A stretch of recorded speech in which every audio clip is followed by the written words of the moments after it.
On an ordinary summer afternoon in a quiet English town, two best friends stepped out wearing matching shirts and smiles, and vanished without a trace. Soham. A quiet town nestled in the heart of Cambridgeshire, England. It is the kind of place where everyone knows everyone else. Where doors are left unlocked, and children ride bicycles through tree-lined streets until the sun begins to fade. On Sunday, August 4, 2002, the sky was high and blue. The summer holidays were well underway.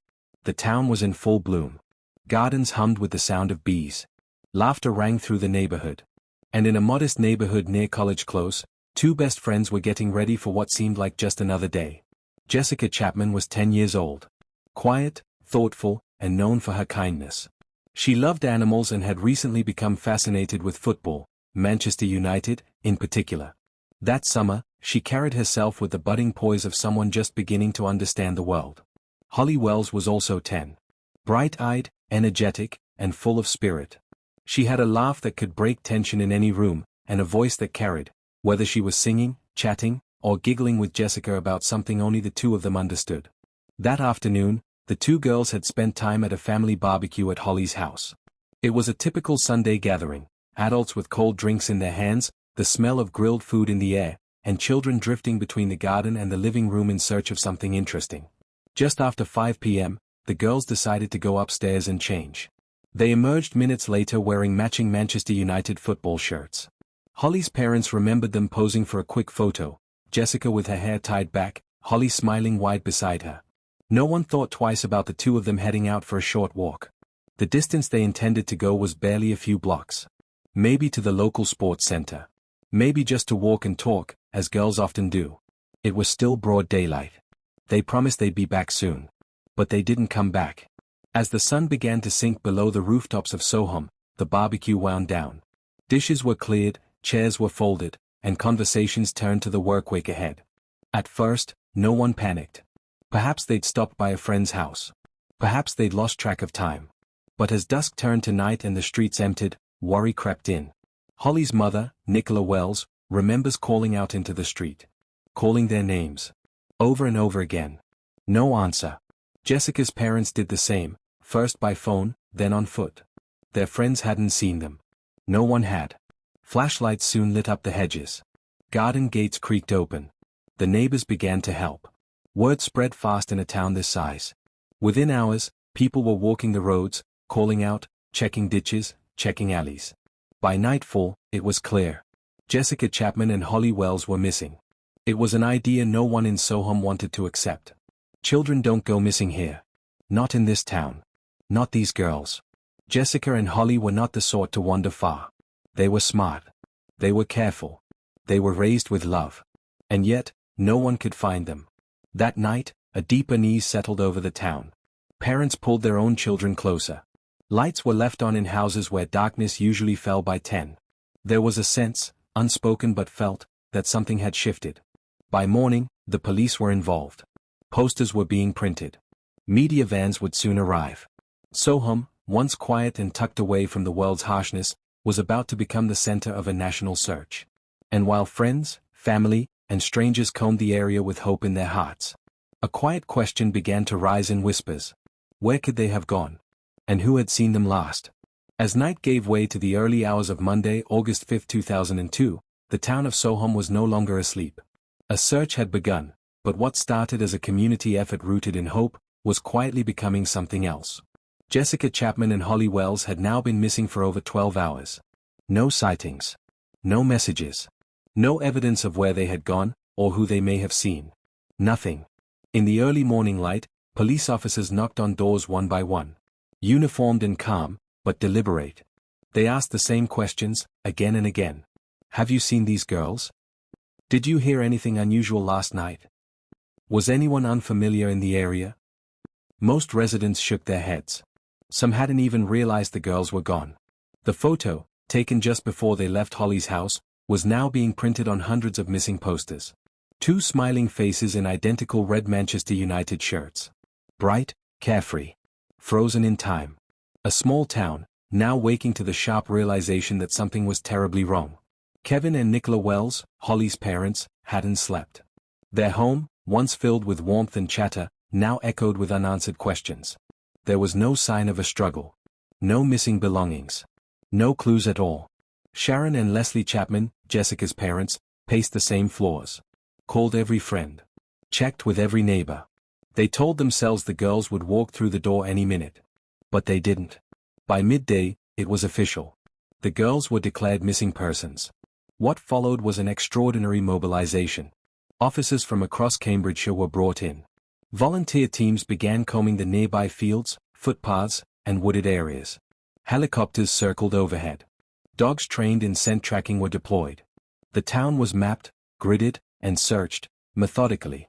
Police checkpoints were set up on roads in and out of Soham. Drivers were questioned. Dashboards were checked. All without panic, but with the quiet efficiency of a team that had seen how fast time can work against you in cases like this. Missing children. It is a phrase that grips the national conscience in a way few others do. By Monday evening, the story had reached the news. First local bulletins. Then regional. Then national headlines. The faces of Jessica Chapman and Holly Wells were now being broadcast across the United Kingdom. The mystery of their disappearance, the aching void it left behind, was no longer just Soham's burden, it belonged to the country. For investigators, every minute mattered. And in those first 24 hours, every lead, no matter how minor, was chased. A reported sighting at the sports center. Another near the college. A parked car that didn't belong to any local household. None of it went ignored. But none of it led anywhere. Monday turned to Tuesday. 2 days had passed. And with each hour, hope, though still present, began to erode around the edges. A press conference was held outside the local police station. Senior officers stood in front of cameras and delivered calm but grave messages. Behind them, photos of the girls. Names spelled out in bold lettering. The message was simple. If you have seen Jessica or Holly, or if you know anything, please, come forward. And then, among the crowd of helpers, searchers, and sympathizers, stood a man in a short-sleeved shirt. Tall. Early 30s. He had volunteered to help early on. Spoken with officers. Handed out flyers. His name was Ian Huntley. He was the school caretaker at the local secondary school, Soham Village College. He lived on school property with his girlfriend, Maxine Carr, a teaching assistant who had worked with the girls. In interviews, he spoke calmly. Recalled seeing the girls on Sunday evening. Said they had passed his house and smiled. Said they looked happy. Said he wished he could help more. Investigators took notes. Logged his statement. There was no reason to suspect him. Not yet. He was familiar. Helpful. Cooperative. But in missing person cases, it's often the ordinary detail, the one that seems too neat, too rehearsed, that begins to itch beneath the surface. Tuesday became Wednesday. 3 days. Posters now lined nearly every pole, every shop window. People walked slower. Looked at strangers longer. The peace of Soham had been pierced. Jessica and Holly were no longer just missing. They were gone. And no one could explain how. What begins as a disappearance becomes a question. What begins as hope becomes a search for truth. And somewhere in the quiet hours of that second night, the tone of the investigation shifted. The police weren't just looking for 2 girls anymore. They were looking for answers. By Wednesday, August 7, 2002, the town of Soham had changed. But so had the country. What had begun as a local search for 2 missing girls had now grown into a national concern. A shared ache that stretched far beyond Cambridgeshire's quiet boundaries. Jessica Chapman and Holly Wells, 2 names now etched into public consciousness. Their photos, now shown nightly on television screens. Their story, retold by news anchors, echoed in newspaper headlines, discussed in living rooms across the UK. Reporters gathered at the Soham police station. Satellite vans lined the roads. Microphones pointed, cameras waited, live feeds streamed. The pressure was mounting. The public had questions. Why hadn't there been a sighting? How could 2 girls simply vanish, on a sunny Sunday afternoon, in a town where everyone knew everyone? Why were there no clues? But the investigators were asking harder questions. Had the girls left voluntarily? Were they with someone they knew? Or was something more sinister at play? Behind the scenes, nothing was being ruled out. And yet, no one dared say the one word hanging in the air. Abduction.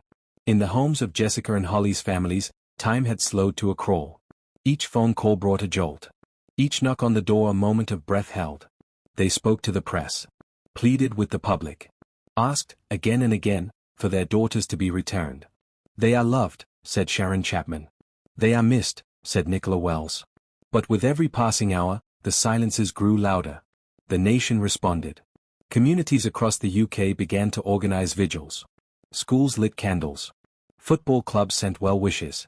Hundreds of volunteers from surrounding towns came to Soham, offering their help, their time, their hands. Posters now hung in supermarkets, petrol stations, bus stops. Red Manchester United shirts, like the ones Jessica and Holly wore, began to appear in windows as a silent gesture of solidarity. Hope was not gone.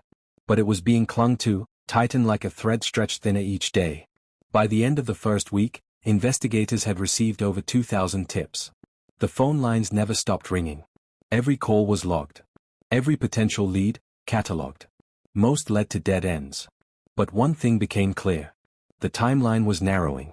The last confirmed sighting of the girls was between 6:15 and 6:30 p.m. on Sunday. They were seen walking along College Road. No signs of distress. No indication of fear. And then, nothing. Investigators began to zero in on who saw them last. Who spoke to them. Who might have been nearby at the time. And again, one name surfaced. Ian Huntley. The school caretaker. Friendly. Known. Cooperative. He had said he saw the girls pass by his home. He had even described their shirts. Smiled, he said. Waved, he said. And then continued on. It was a simple story. Almost too simple. Investigators noted a strange detail. Huntley had washed his car just hours after the girls went missing. Thoroughly. Inside and out. When asked why, he said he wanted to keep it clean in case the police needed to inspect it. It wasn't proof of anything. But it was odd. Behind him, his partner Maxine Carr stood firm. She had been a teaching assistant in Jessica and Holly's class. She described them fondly. Referred to them as her girls. She vouched for Huntley's character. Said she had been with him all weekend. But investigators had begun to check that too. Carr, as it turned out, had been in Grimsby visiting family for part of the weekend. Her timelines didn't quite match. Her stories didn't quite line up. But again, there was no evidence. Just questions. Just inconsistencies. Just a sense, building among officers, that the answers might be far closer than anyone wanted to believe. By August 9th, nearly a week since the girls disappeared, the largest search operation in Cambridgeshire's history was now underway. More than 400 officers. Dozens of search dogs. Drones. River teams. Aerial photography. Still, no sign of the girls. The country was holding its breath. Hope still flickered, but just barely. A nation had been mobilized. A town had been shaken. And behind every cheerful photo and heartfelt poster was a gnawing truth no one wanted to say aloud. What if they weren't coming back? What if the person responsible had already spoken to police? And so, beneath the bright lights of TV crews and the quiet work of search teams, the investigation took a turn. Inward. And the mystery of Jessica Chapman and Holly Wells deepened. Ian Huntley. The school caretaker. Quiet. Polite. Cooperative. He walked the same streets as the police. Offered to help wherever he could. He answered questions with an ease that seemed practiced, but not unnatural. And yet, something about him lingered in the air. Not because he said too little. But because he said just enough. Huntley had lived in Soham for less than 2 years. He kept mostly to himself. Worked on the school grounds. Lived in the caretaker's cottage at Soham Village College, a property that stood within view of the girls' last known route. His partner, Maxine Carr, had worked with Jessica and Holly as a teaching assistant. She had spoken fondly of them. Wept openly during interviews. Said the girls had touched her heart. Together, they appeared sympathetic. Familiar. Perhaps even trusted. But trust, the investigators knew, was not proof.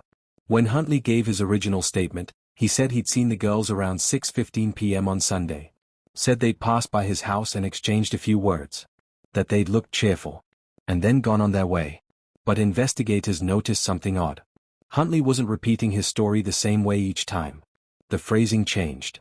The details fluctuated. The timeline blurred. They weren't inconsistencies enough to accuse him. But they were enough to remember. Police decided to conduct another round of interviews, this time, quietly. They returned to Huntley. Rephrased the questions. Measured his answers. And again, he was calm. Too calm. When asked again about the girl's route, he gave an answer so exact it felt rehearsed. When asked how he remembered their shirts, he said it stood out because he was a football fan. But when asked why the car had been cleaned so thoroughly that same night, his smile faltered. "Just a routine thing," he said. "I do it every weekend." But that wasn't true. And the officers knew it. Meanwhile, Maxine Carr told police she'd been home with Huntley that entire weekend. But a check of her alibi placed her in Grimsby, over 100 miles away, visiting family. When investigators confronted her with that information, she paused, then adjusted her statement. She hadn't lied, she insisted. She had simply misremembered. But it wasn't just a misstep. It was the first clear crack. One that would widen with each passing hour.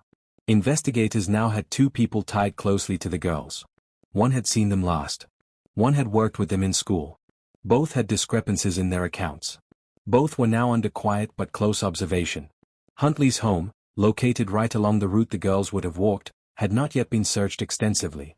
Officers had knocked. Spoken. Noticed nothing unusual. But now, that would change. On August 13th, 10 days after the girls vanished, officers returned to Huntley's residence. Not with questions. But with a warrant. This was no longer a courtesy call. This was procedure. And for the first time, the case moved from public to private. From open fields, to closed doors. The house was quiet. Too quiet. The inside was clean, immaculately so. Rooms were freshly vacuumed. Air fresheners placed deliberately. Nothing looked out of place. And yet everything felt wrong. In the back garden, something caught an officer's eye. A section of earth disturbed. Recently watered, despite no signs of planting. It was logged. Photographed. Sampled. Inside the house, a detective opened a cabinet.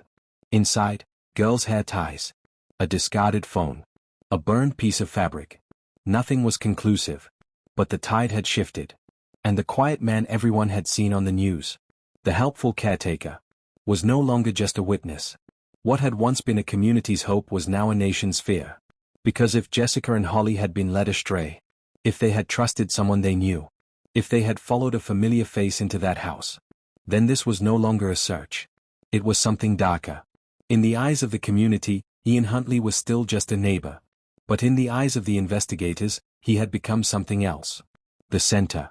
And as the curtain fell on the first act of this story, the mystery was no longer about where the girls had gone, but what had happened inside that house. And why two bright lives had suddenly vanished behind such ordinary walls.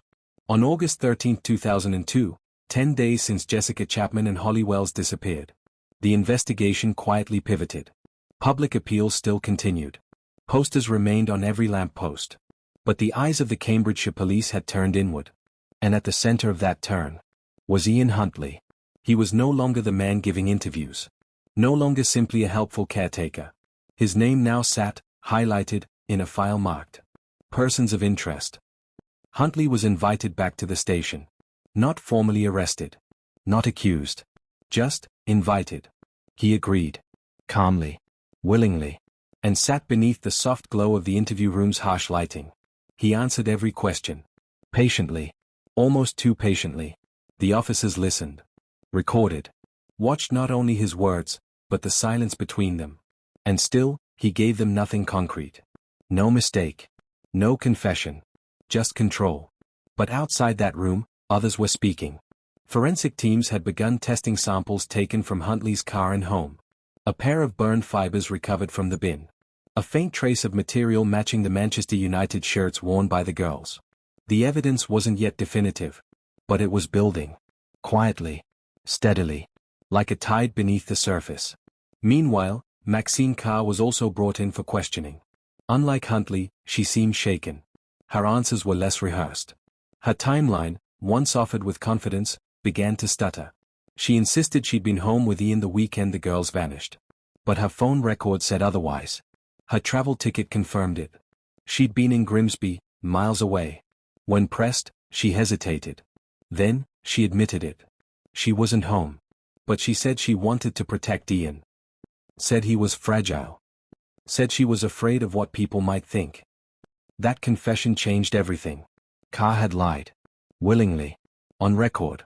About the most critical time frame of the investigation. Suddenly, what seemed like misguided loyalty began to look like complicity. The press didn't know. The public didn't know. But the investigators, they now had enough to take action. On Friday, August 16th, 11 days after Jessica and Holly vanished, Huntley and Carr were both formally arrested.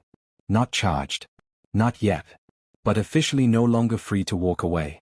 They were held, separately. No communication. No shared story. And under the weight of separation, the cracks began to widen. Back at the forensic lab, tests had begun yielding new results. In the boot of Huntley's car, traces of hair. In the bathroom, chemical residue consistent with heavy cleaning. On discarded clothing, minute biological evidence.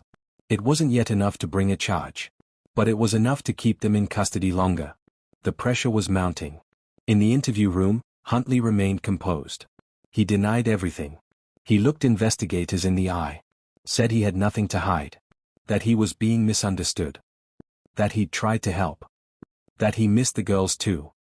But behind the calm, detectives saw something else. Not panic. Not remorse. But calculation. Like a man not surprised he'd been caught. But surprised at how quickly it was unraveling. For the families, there was still no word. Still no confirmation. Still no closure. Jessica's parents, Holly's parents, sat through another round of press briefings. Answered more questions they didn't know how to bear. The pain wasn't louder now, just heavier. A grief made sharper by silence. A heartbreak drawn out by the waiting. Then, just when the case seemed frozen in uncertainty, something shifted again. On Saturday, August 17th, the breakthrough came. 30 miles outside of Soham, near an isolated area off an old Air Force track. A passerby noticed something in the undergrowth. A strange smell. Disrupted soil. An odd impression beneath a tree line. Police were called. Forensic teams arrived. And in the quiet stillness of that woodland, 2 bodies were found. The discovery was devastating. The condition of the remains made identification difficult. But the location, the timing, the clothing fragments. There was little doubt. The hearts of 2 families broke as one. Jessica Chapman and Holly Wells were no longer missing. They were gone. The nation mourned. What had been a hopeful search had ended in tragedy. The photographs that once brought hope now brought tears. Candlelight vigils turned into memorials. Posters were taken down, replaced with flowers. A town once searching now stood still.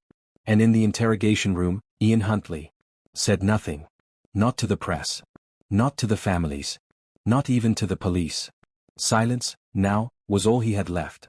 But the story was far from over. Because behind that silence was a truth that had not yet been spoken. Investigators were ready. Forensics were ready. The evidence was ready.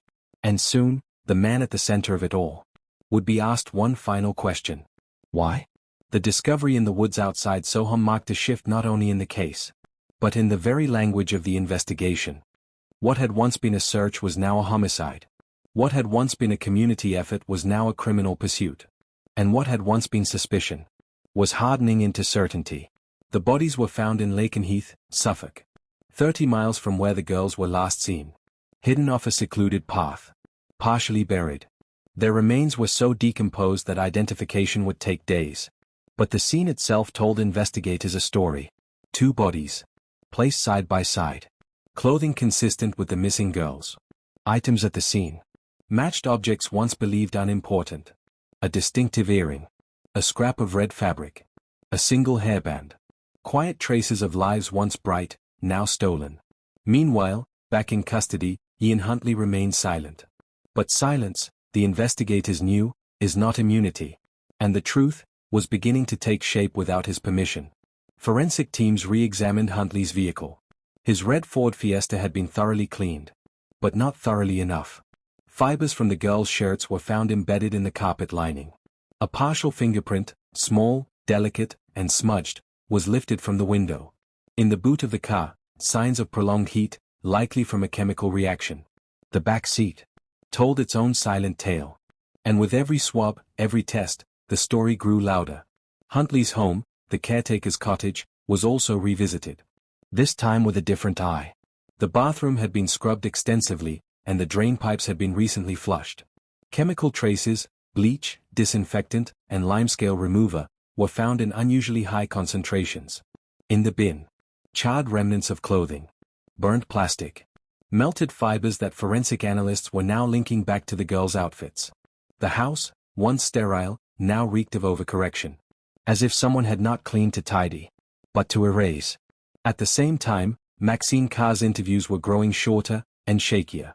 Faced with the physical evidence and contradictions in her account, she admitted once more. She had lied to protect Ian. She'd fabricated the alibi. Said she was manipulated. Said she was afraid to believe the worst. But her words, whether born of guilt or fear, now served only one purpose. To separate herself. From Ian. From the act. From the blame. With mounting evidence in hand, Cambridgeshire police moved forward. On August 20, 2002, just over 2 weeks after the girls disappeared, Ian Huntley was formally charged with the murders of Jessica Chapman and Holly Wells. Maxine Carr was charged with perverting the course of justice. For knowingly providing a false alibi. The charges hit national headlines like thunder. Overnight, the names Huntley and Carr became symbols of betrayal and manipulation.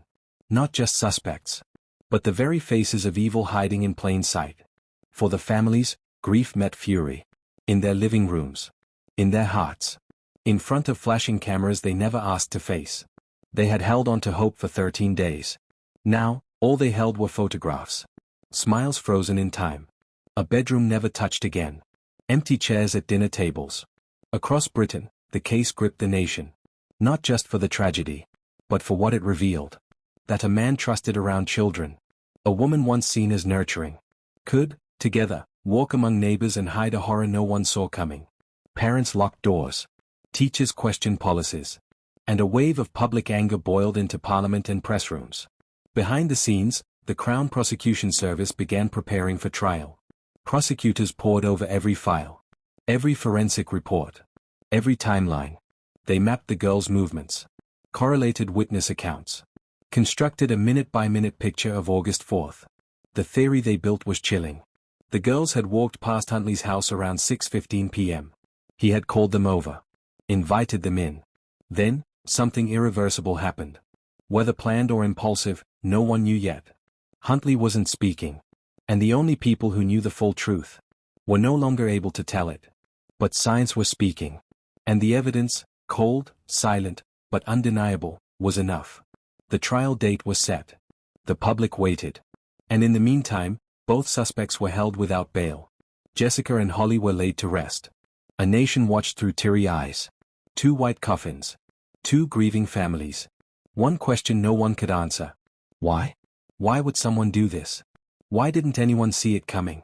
And how do you bring justice, when no explanation will ever make it right? As the nation waited for justice. And the court system prepared for trial. Investigators turned their attention to a different kind of question. Who was Ian Huntley, really? Not the caretaker. Not the helpful bystander. But the man before Soham. And what they found was a pattern long buried beneath silence and inaction.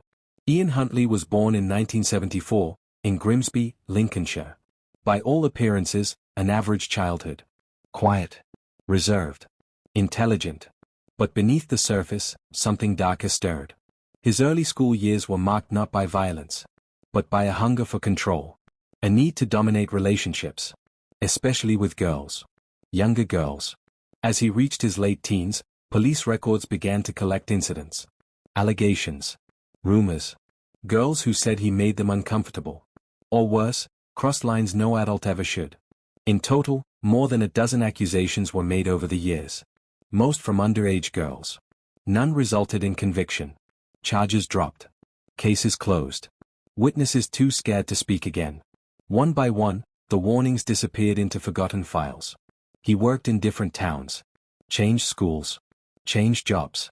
But the behavior followed him. Whispers echoed in hallways. Staff grew uneasy.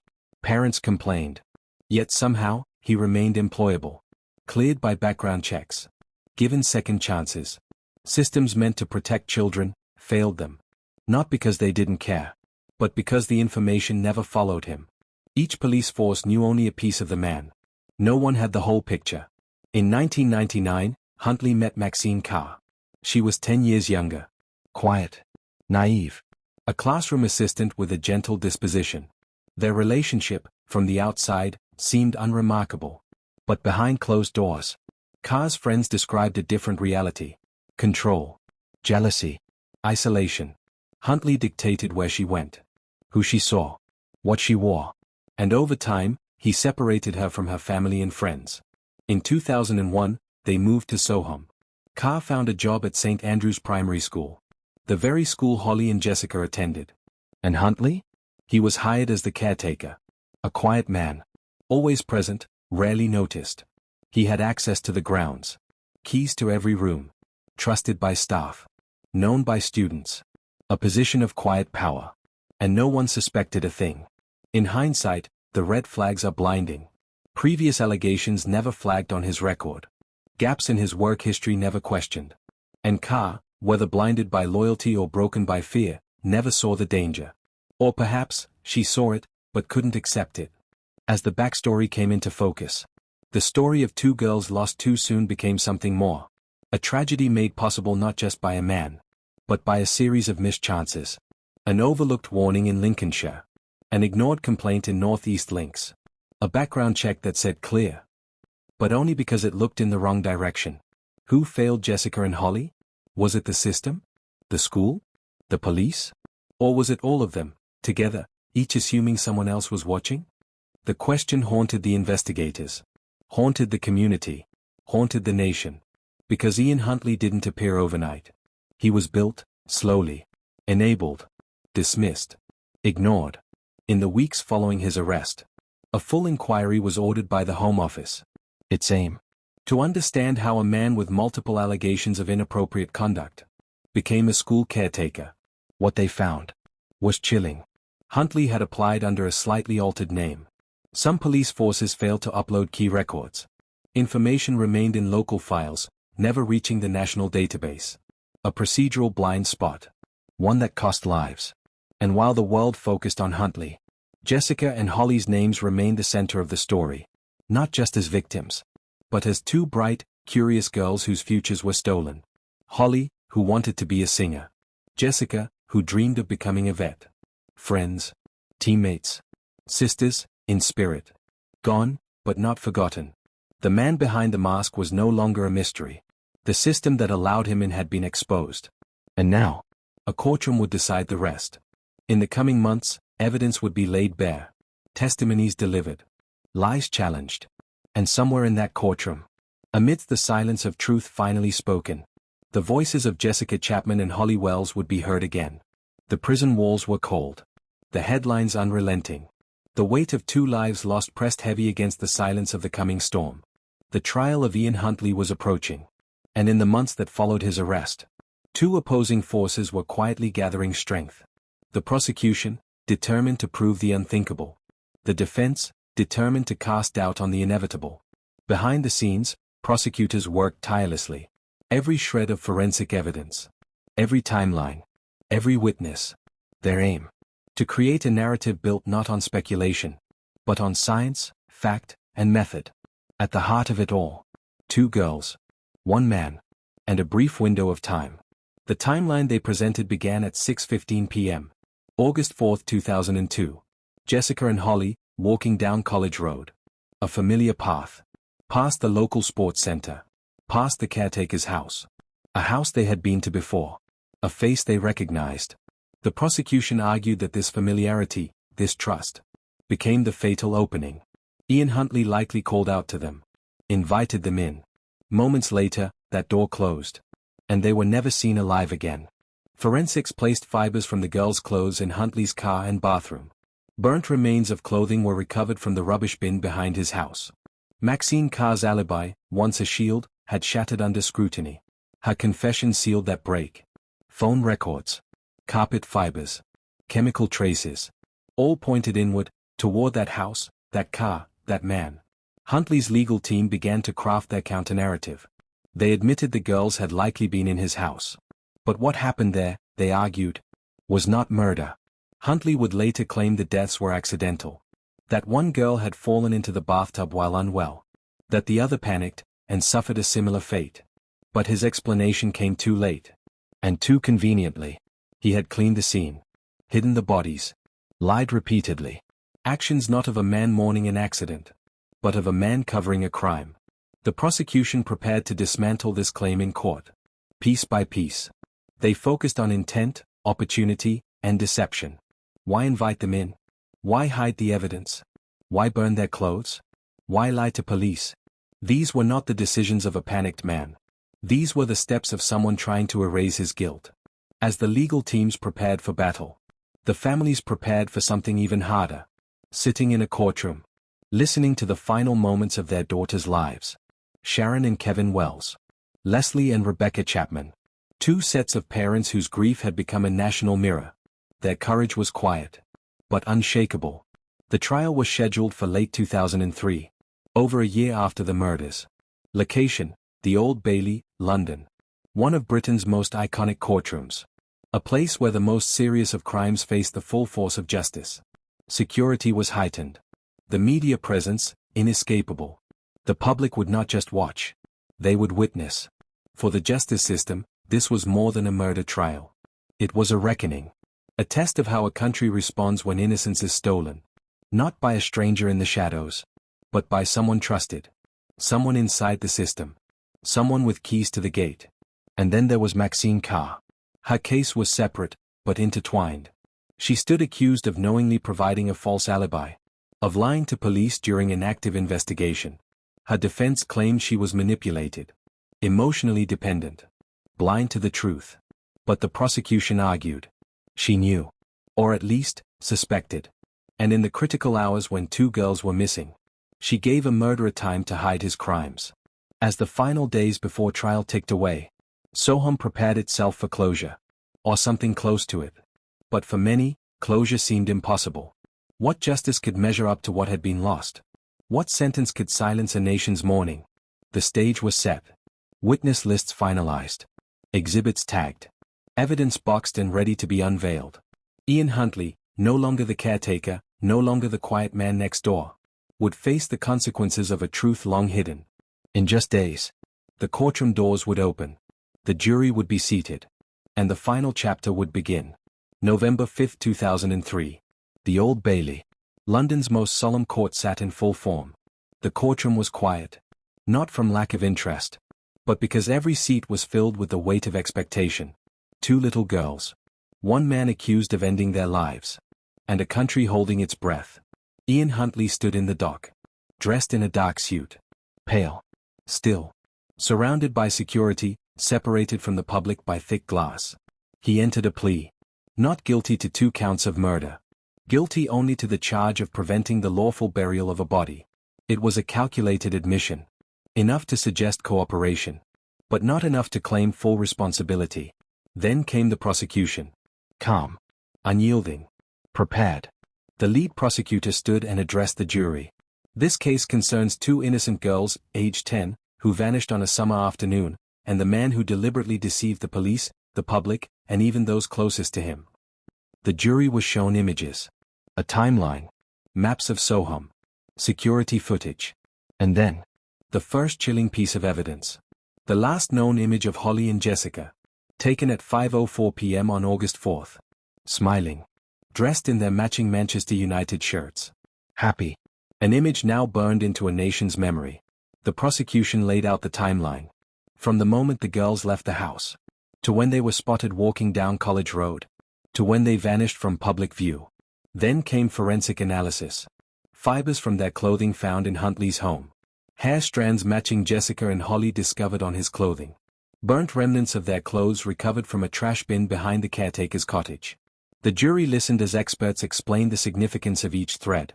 Each strand of DNA. Each microscopic trace. It was evidence that told a story. Even when Huntley would not. Jessica and Holly's family sat through it all. No outbursts. No scenes. Just silence. But their presence was a constant reminder. This was not just about proof or argument. It was about 2 lives taken. Futures erased. Witness after witness took the stand. Police officers detailing the initial interviews. Forensic scientists explaining transfer evidence. Fire investigators describing the burn patterns found behind Huntley's home. Phone data experts analyzing mobile records that placed Huntley in the area. Not just at the time of the disappearance, but during the window when he claimed to be elsewhere. But one of the most damning testimonies came from Maxine Carr herself. She had turned against him. and her statement pierced through the courtroom silence. She admitted she was in Grimsby the day the girls disappeared. Not in Soham, as she'd first claimed. The alibi she had once given Huntley was a lie. And now, under oath, she explained why she told it. She said she was manipulated. That Huntley told her the police were harassing him. That she believed she was protecting him from unfair suspicion. But eventually, the truth became impossible to ignore. Her statement, once a shield, became a dagger in Huntley's defense. The Crown argued there was no accident. That Huntley had lured the girls in. That he acted with intent. That his cleanup efforts and deception showed consciousness of guilt. An innocent man does not dispose of two bodies, the prosecutor said. He does not burn clothing. He does not lie repeatedly. He does not build a wall of silence. The courtroom was left to absorb it all. It was only the beginning of the trial. But already, the weight of evidence was heavy. Ian Huntley remained expressionless. His defense yet to speak. But for the jury, the outlines of guilt were already forming. In the days ahead, the defense would present its case. A new version of events. One that asked the jury to consider tragedy, not murder. The court had heard the evidence. The fibers, the timelines, the testimonies. The careful, methodical steps of a man unraveling under the weight of a lie. Now came the moment some dreaded, and others anticipated with morbid fascination. Ian Huntley's version of events. His defense barrister rose slowly. Composed, deliberate. The courtroom, filled with reporters, families, and jurors, leaned into silence. Mr. Huntley admits responsibility for his actions after the deaths, he said. But he does not admit to murder. The room stilled. The strategy was clear. Acknowledge guilt and concealment. But claim accidental death. According to Huntley's account, the girls arrived at his home unexpectedly. They had been there before. They trusted him. He claimed Holly was feeling unwell, perhaps from the heat, and asked to use the bathroom. While in there, he said, she collapsed, fell into the bath, was unresponsive. Jessica, seeing this, screamed, panicked. And according to Huntley, she too fell into distress and died. 2 accidents. In close succession. The story was neat, tragic, convenient, and for many in the courtroom, unbelievable. The prosecution had already laid the groundwork to dismantle such a claim. There were no signs of a struggle in the bathroom. The girls' injuries, though not easily identifiable due to decomposition, were inconsistent with a simple fall. Huntley's behavior afterward, cleaning, lying, burning clothing, suggested panic, yes. But not from grief. From guilt.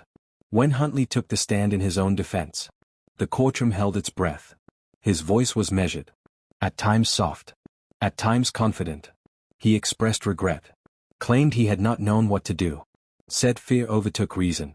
But there were moments where his composure faltered. Inconsistencies in his recollection. Details that shifted slightly under cross-examination. Why hadn't he called for help? Why did he wait days before speaking to police? Why burn their clothes? His answers were hesitant. Deflected. At one point, a juror turned away. Another shook their head. The defense also touched on Maxine Carr, portraying her not as an accomplice, but as an unwitting bystander. She had lied, they said, out of loyalty, love, and fear. But the court had already heard her recorded interviews. Heard her contradict herself. Heard the rehearsed words. Too similar to Huntley's own phrasing. The damage was done.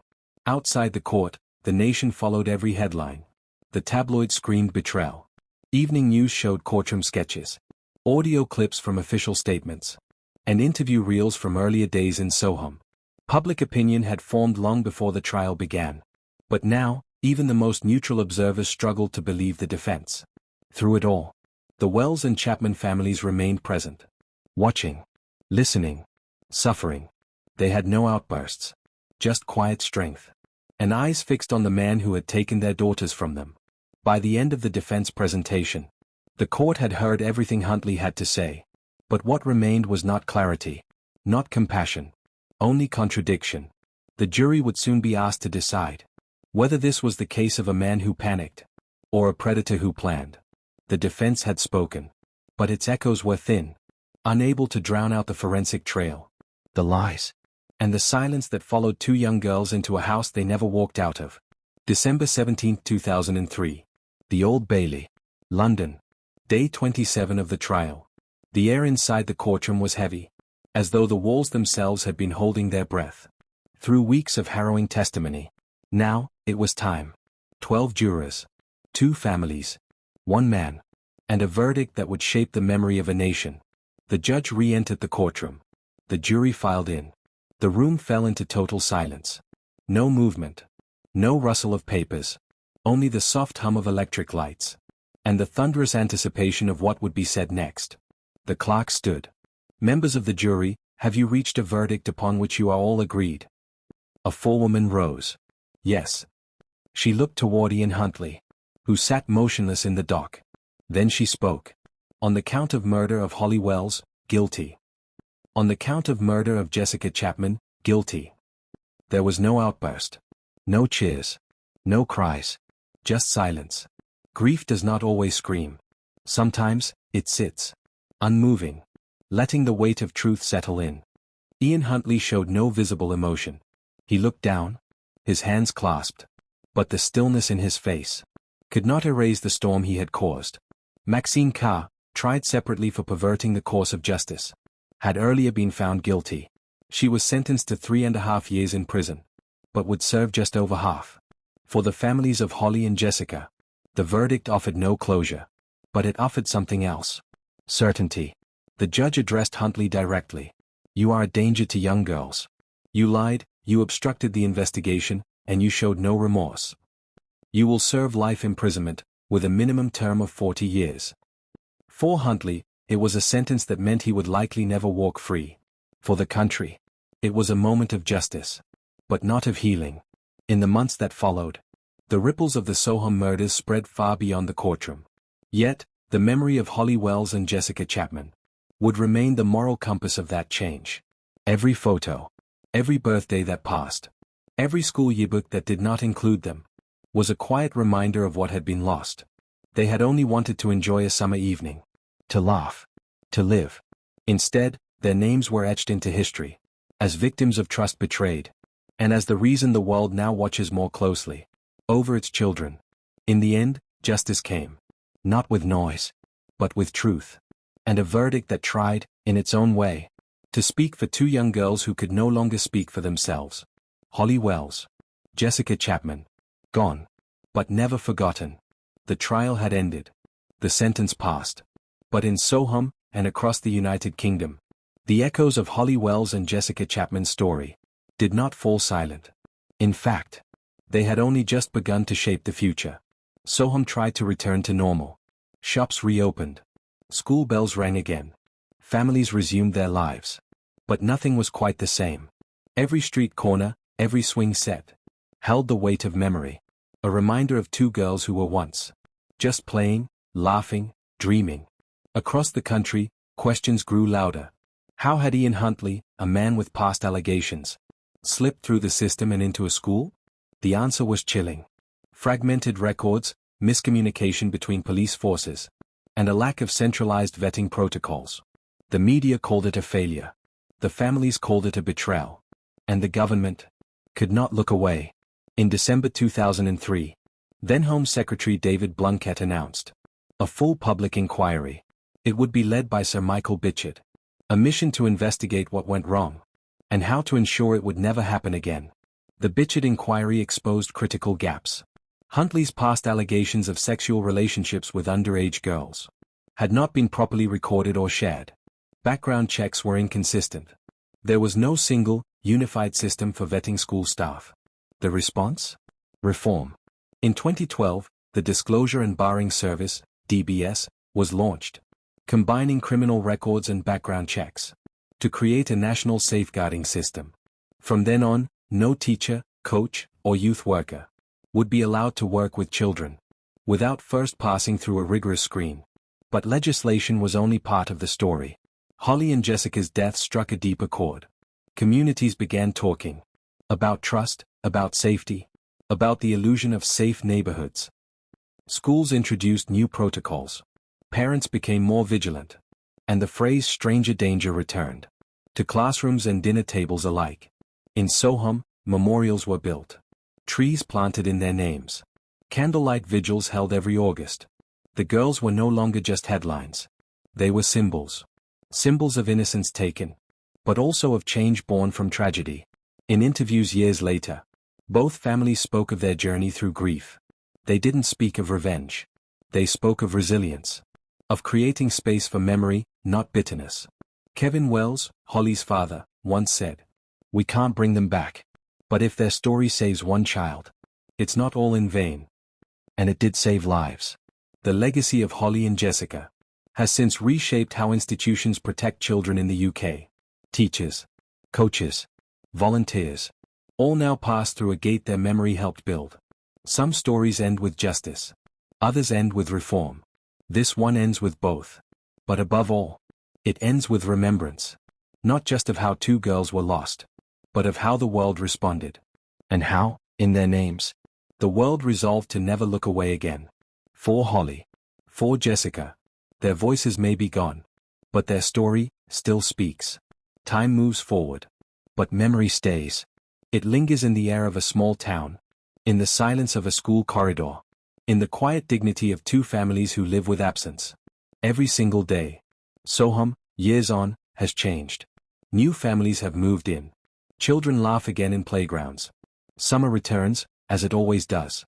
But Holly and Jessica are never far from the town's heart. Their photos still hang in classrooms. Their names whispered in remembrance. A small garden was built in their memory. Not grand, but peaceful. Just like them. Their story became more than a tragedy. It became a turning point. Because of them, every person working with children in the UK today must pass through a system that asks the hard questions and demands the truth. It's not a perfect world now, but it is a more cautious one, a more aware one. And in that awareness, their lives made a difference. The Wells and Chapman families carry their daughters with them. In every breath, every choice, every sunrise that follows darkness. They became advocates for safer communities, not out of anger, but out of the deep, eternal love that never left their hearts. They showed the world that grief need not destroy. It can build, and change, and guard others from the same pain. Holly and Jessica's story is not just Soham's. It's not just Britain's. It's every parent's deepest fear, every community's greatest test, and every child's right to be safe, to be seen, and to grow up in a world that truly protects them. We cannot go back. We cannot rewrite that August day, but we can remember, and in remembering, protect. For Holly, for Jessica, for every child who walks out into the world, trusting it to be kind. Their story changed laws. Their memory changed hearts. May we never forget what was lost, and what must always be protected. May we never forget them. May we always protect those who cannot protect themselves. And may their story remind us that trust is sacred, and children deserve to grow up in a world that honors it. Do not forget to like, comment, subscribe and share.